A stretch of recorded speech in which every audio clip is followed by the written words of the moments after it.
What's up, everybody? Welcome to the Gooner channel in the post-season. The quiet time where you get to spend more time with your family, go on leisurely walks, read a book, quietly enjoy a meal, and not be constantly bombarded with transfer speculation, gossip and rumours. Or is it? No, of course not. It heats up from here. The transfer window may not have opened yet and not be open for another 2 weeks. But of course, speculation is everywhere. And today I'm going to be covering 4 news stories, which I dearly hope aren't true, but at least one of them I think is. So diving straight in with what I think is the first piece of bad news, but you might very well disagree, and the place to do that is in the comments. I do respond to every single one, and if you haven't yet, click like and subscribe. It is, after all, the least you could do. But the first piece of bad news for me is that Arsenal are very seriously contemplating an £80 million bid for Manchester United's left-sided forward Marcus Rashford, a player whose form has been toilet all season. And I have absolutely no idea where these rumours came from, but I am praying they are just that. This is a silly season. I honestly can't imagine what on earth we would be doing going after a player who's had his problems on and off the pitch this season, had to release a video saying you can't question my commitment to Manchester United. And then as soon as the season closes, there's all kinds of speculation linking him with a move away. Now, I get that Ten Hag's probably the worst kind of manager to play for, and that it probably would do his brand and him some good to move. But we do not need Marcus Rashford because we have Martinelli. And however bad Martinelli's season been, it has still been better than Marcus Rashford's. If you take a quick look at the numbers, they've played a similar amount of games.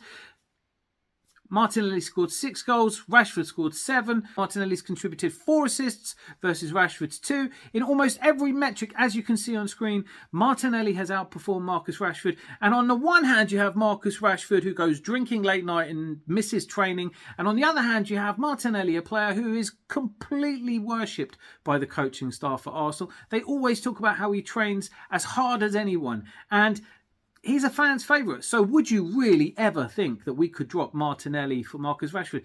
Marcus Rashford in the season where Manchester United finished third, all distant memories for Man United fans, did have 17 goals in him that season, but I think Martinelli probably has that in him. I absolutely cannot see that any sense could be made of this whatsoever.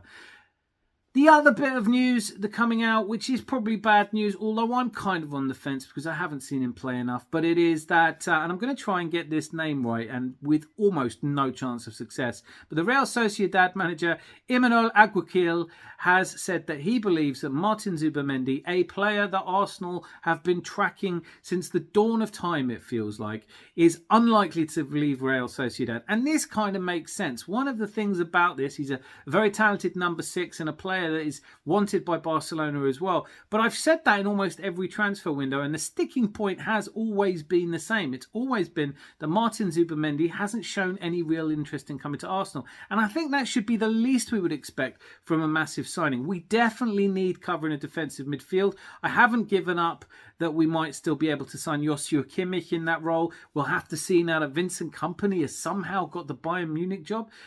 Who knows where Kimmich will end up? But with Hansi Flick moving to Barcelona and them somehow promising Hansi Flick enough money for transfers, maybe that's doable. But in terms of Martin Zubimendi's proposed transfer to Arsenal, today it looks like that's off. So let me know in the comments if you know much about it. Look, I haven't seen him play all that much. There was a lot of talk around the fact that we'd allowed Kieran Tierney to go to the Sociedad just so that we could do a kind of swap deal. It seems far-fetched anyway. But whatever Kieran Tierney's told Martin Zubimendi about Arsenal, it hasn't done the trick. And if you were going to send an ambassador, probably don't send one that you've fallen out with anyway. So how much truth there is to that, I really don't know. Now, if you thought that the speculation linking us with Marcus Rashford upset me, this is awful, and I think sadly this one is spot on. Mr. Jersey, Nathan Panther, highly credible sources in the world of football kits have released images of what is likely to be Arsenal's 3rd kit next season. Now, the green kit was bad enough. Every time we play in it, we lose. But if you are of a sensitive disposition, I urge you, look away now. Here it is.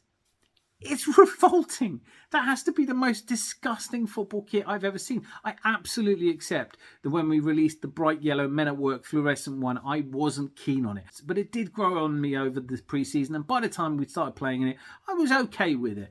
I'm gutted we didn't win the Premier League in it, but this What do you even call this? This is like bubblegum ice cream coloured. Who on earth comes up with these? I know we're unlikely to see the third kit, but can you imagine the quarterfinals of the Champions League and we turn up wearing this?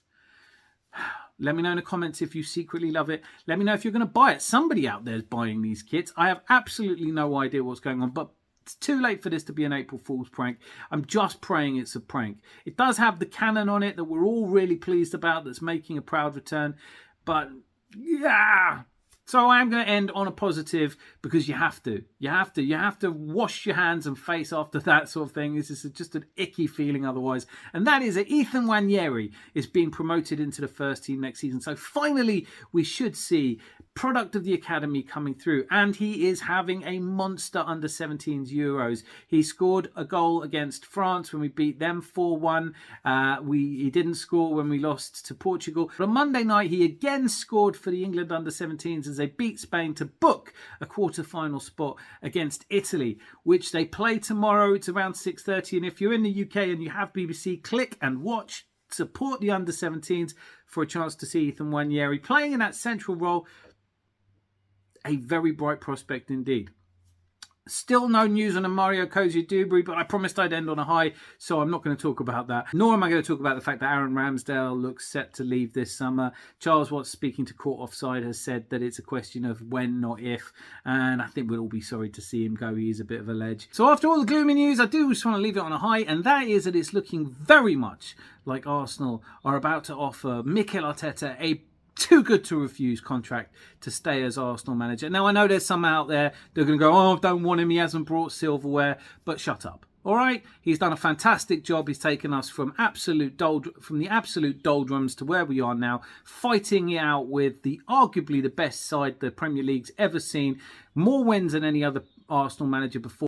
More goals scored. There are some of you out there that probably think the third kit is a fantastic bubblegum flavoured deliciousness. I'm not going to appeal to you. I'm appealing to the intelligent Arsenal fans among you who are thrilled that the progress that Arteta has helped this Arsenal squad make in becoming challengers on a regular basis to arguably the best Premier League team of all time should be and will be rewarded with a bumper contract, so that we can stop talking about him possibly going to Barcelona one day or possibly going to Manchester City soon.